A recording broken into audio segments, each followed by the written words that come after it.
The World Economic Forum, it is a lot of economics in it, taking everything from you, but it's also the World Transhumanist Forum. And they have the big bucks behind them to take everything from you. But the transhumanist pronouncements, and I've played clips from this guy before. He's someone who is with the World Economic Forum. Transhumanist Dr. Yuval Noah Harari, an Israeli. He openly admits that data might enable human elites to do more than, quote, just build digital dictatorships. He doesn't have a problem with that, by the way. He said, by hacking organisms, Harari said, elites may gain the power to re-engineer the future of life itself. Because you can hack, once you hack something, you can usually also engineer it, he said. And so he goes on to say, science is replacing evolution by natural selection with evolution by intelligent design. This is the way they see themselves. They see themselves as playing God. He goes on to say, not the intelligent design of some God above the clouds, but our intelligent design.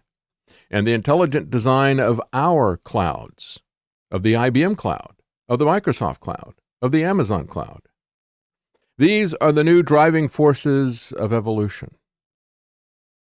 Well, besides looking at this and the arrogant babble-like babbling of this guy, it's like the Tower of Babel, isn't it? We'll become God. That has always been, going back to the Garden of Eden, going back to the Tower of Babel, that has always been the focus. We will become like God. We will live forever. And of course, that's also part of the transhumanist fantasy. They believe that they're going to live forever. These elites do. And let me just ask you, do you think they have godlike intelligence? No. God laughs at them. But I don't want to live in even an economic and political system that they've designed. I certainly don't want to let them re-engineer us. And this is what this is about, at the very essence of it. And it's not just about manipulating our bodies, but it's also about manipulating our minds. Listen to this, this totalitarian instinct of his. He went on to say surveillance is a key part of the plan for global totalitarian control. He said that in 100 years, people will be able to look back and identify the COVID-19 pandemic as the moment when a new regime in surveillance took over, especially surveillance under the skin. Under the skin. To read your mind, to manipulate your mind, to take away your individual dignity and freedom and will. And he's very contemptible about that. He wants to re-engineer not just your body, but he wants to re-engineer your mind, your soul. This is why they will fail. They're going to fail miserably. We should have the attitude that young David had when he went up against Goliath, right? As soon as Goliath started mocking God, David said, that's it. He's done. And so I look at this, and I'm actually kind of glad to see this, because this World Economic Forum, this pagan giant, is going to go down real hard. And make no mistake about it. This kind of arrogance has always been destroyed by God. And so you look at the people that are their puppets, people like Justin Trudeau, Jacinda Ardern, as I mentioned, Emmanuel Macron. He was in a fight for of course, I think he's going to win this, and I'll tell you why. The numbers don't look good to take him out. But also, Mark Zuckerberg, all these people are young Davos elites. Tulsi Gabbard, she has not explained why she was a young Davos elite. She has not renounced that. Dan Crenshaw, another young Davos leader.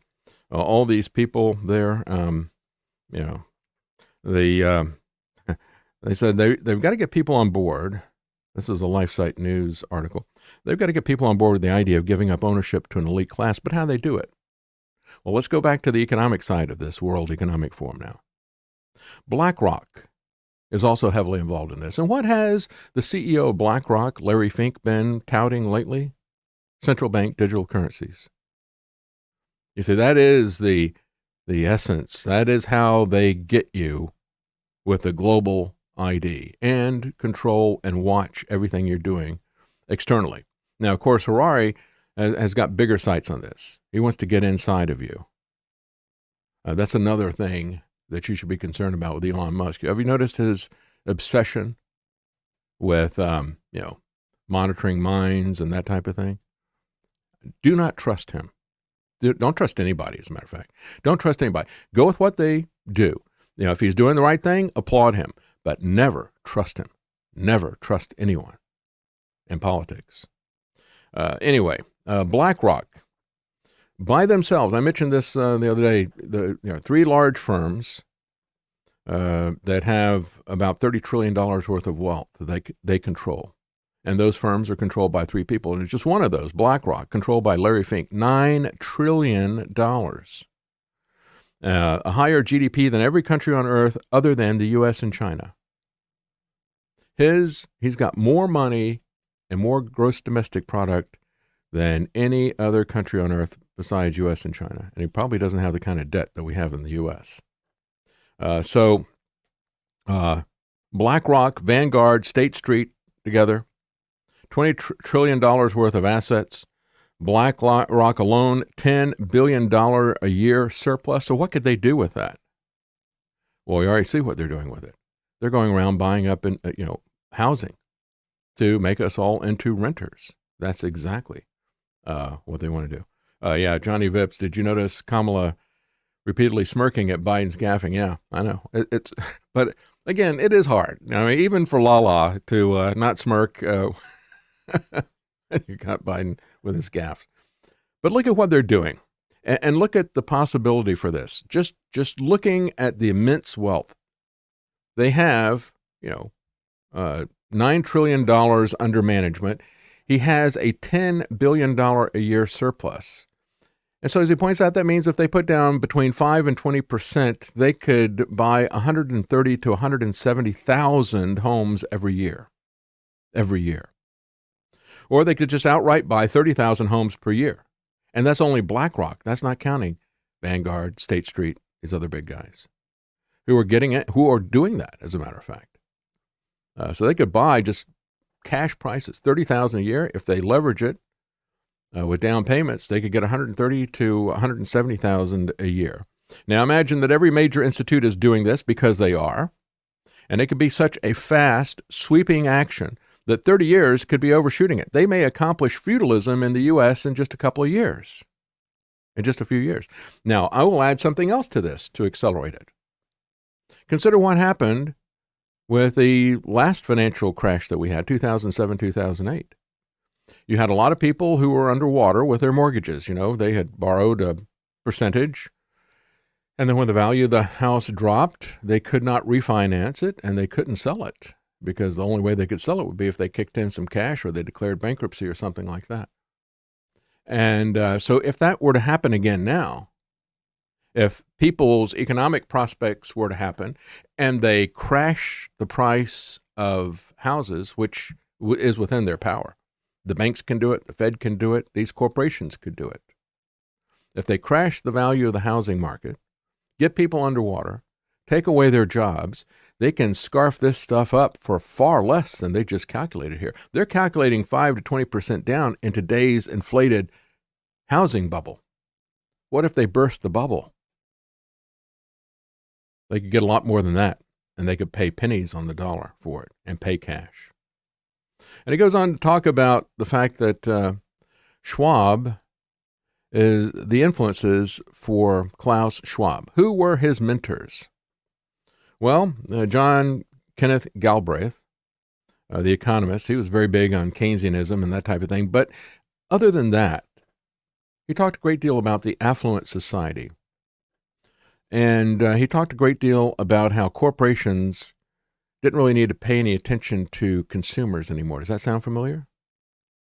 Does that sound like the kind of woke capitalism that we have now, where they absolutely have nothing but contempt for their customer base? I mean, look at what the different sporting organizations have done, like the NFL and NASCAR and things like that. They're in the face of their fans, pushing stuff at them.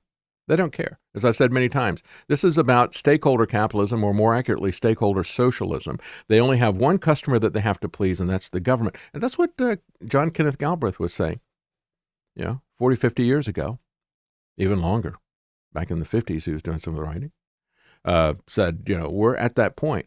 And the other thing that he proposed, again, was the kind of thing that we're seeing now labeled as ESG, environmental social governance, which is basically just woke capitalism, woke corporatism. And he talked about what they called a Pagonian tax. And that was to say that we're going to tax things that we don't like because a marketplace isn't going to purge those behaviors out. So that means that you tax internal combustion engines because, people want to buy those, that people weren't buying the electric vehicles in large numbers, even though they were subsidizing the electric vehicles. They could interfere with the marketplace by saying, we're going to subsidize this and we're going to make the internal combustion engines more expensive, but still people bought the other stuff. So we got to have something that's more direct. And that category was called the Pagonian tax. That is where you see things like the carbon tax coming in. We're going to directly penalize you. If we can't manipulate the market with crony capitalism and with subsidies and other things like that, then we'll just come in and directly tax you to get you to do what we want you to do. And so, stakeholder socialism because the market can't be trusted. Well, that was a John Kenneth Galbraith insight. Herman Kahn was another one of Klaus Schwab's mentors, coming up with a mutually assured destruction of, the Cold War. And then Henry Kissinger, the one who was probably his biggest influence of Klaus Schwab. He recruited Schwab at the Harvard International Seminar. That seminar, by the way, was funded by the U.S. CIA. And so one person explained, my research indicates that the World Economic Forum is not a European creation. In reality, it is instead an operation which emanates from the public policy grandees of the Kennedy, Johnson, and Nixon eras of the American politics, all of whom had ties to the Council on Foreign Relations, the associated Round Table movement, with supporting roles played by the CIA. These are the people who are behind it. And these are the people who, as Harari is saying, see humans now as hackable animals. Humans have this soul or spirit, says Harari, and they have free will. And nobody knows what is happening inside me, so whatever I choose, whether in the election or whether in the supermarket, this is my free will. He says, but that is over. We're going to get under your skin. We're going to monitor you. We're going to manipulate you. We're going to manipulate your mind. You are beyond freedom and dignity. The fundamental conceit that these people miss is the fact that, Harari was saying, we're now going to replace evolution by intelligent design. Except there is no molecules to man evolution. There is natural selection that takes advantage, that is natural forces acting on a very, very broad spectrum of DNA. But it doesn't change one kind of animal into another. It gives you different forms of the same kinds of animals. But at the same time that he denies intelligent design in what we have now, he says, now we're going to make that come true. Now we are going to do intelligent design because why? Because we are the gods. And yet the reality is, hinted at in the Bible, in the beginning was the Word. What does that mean? Logos. It means intelligence, right? It means intelligence. That was embodied in Christ. But in the beginning, there was intelligence. There was a creative intelligence. You can't look at the human body and say that it happened by chance any more than you could rationally look at a Tesla and say that it happened by chance. There's a great deal of engineering plus government subsidy in that. But it'd be ludicrous to look at a car and say that just happened by chance. And yet these people want to say that they are a product of chance. But now they're going to imply their intelligence. Well, where did the intelligence come from? The intelligence has been staring them in the face the entire time. The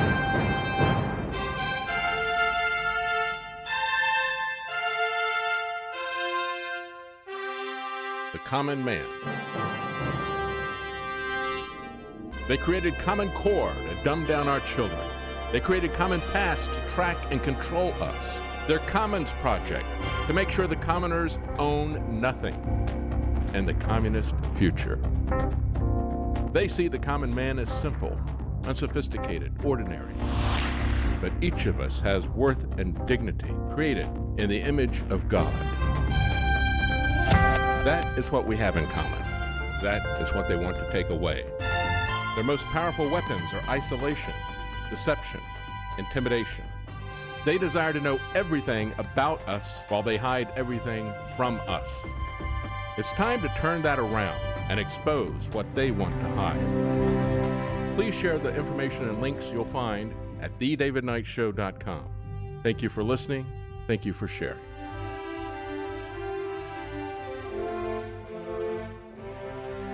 If you can't support us financially, please keep us in your prayers.